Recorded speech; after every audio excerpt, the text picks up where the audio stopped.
New tonight, an announcement that some residents of East Palestine, Ohio, have been waiting to hear for 7 months.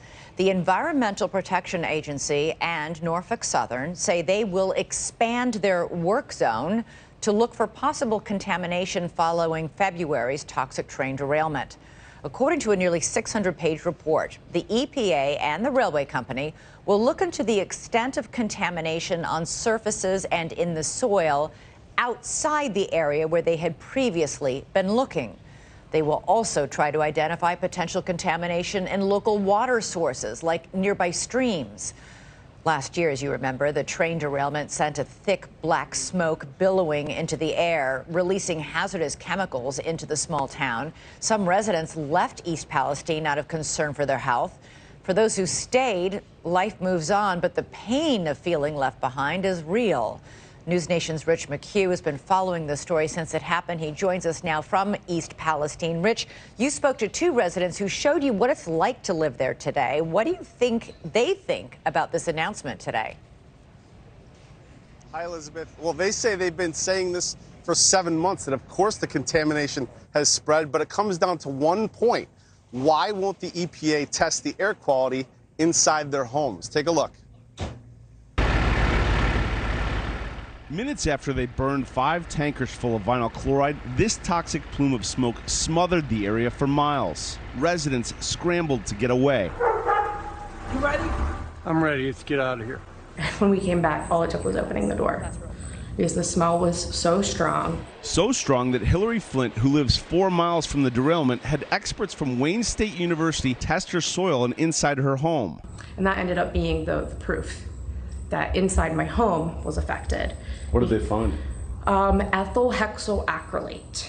Not only ethyl hexyl acrylate, a known carcinogen, but also vinyl chloride, both chemicals on the train. And they also found dioxins, what some call the fentanyl of chemicals. But the EPA told her they couldn't determine if her property was safe, quote, unless enough data is collected on a single property, along with a comprehensive risk assessment to make a determination like this. They keep saying that none of the properties are actually damaged. You don't know that because you didn't even come out and test anything. So we have to fight for independent testing. And then the EPA says, oh, we don't know if that was done correctly. Okay, well then come out and test it. Oh no, we're not doing that.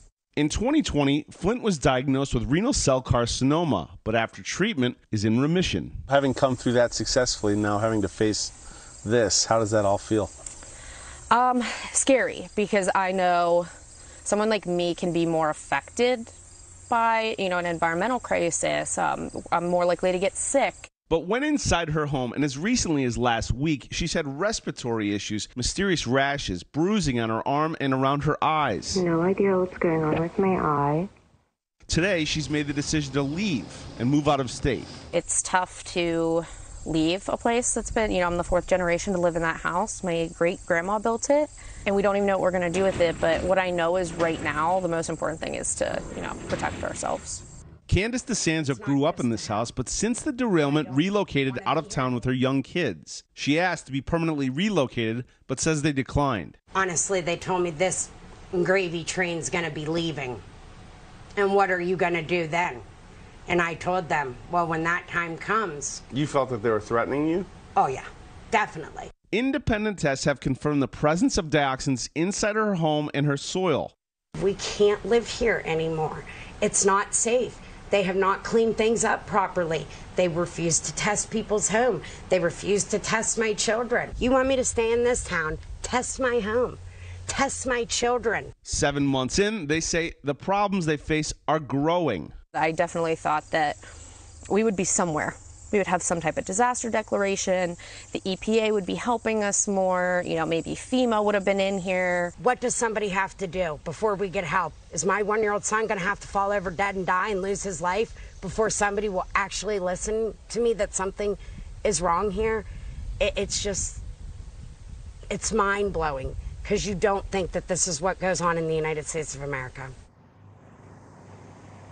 Norfolk Southern tells NewsNation that they paid to clean Candace's home, which she asked for. As for Hillary, just before air, she told me that she was back in the hospital yesterday, and she's afraid that she is no longer in remission. Elizabeth? Thanks. Thanks so much for watching. Go to joinnn.com to find NewsNation on your television provider.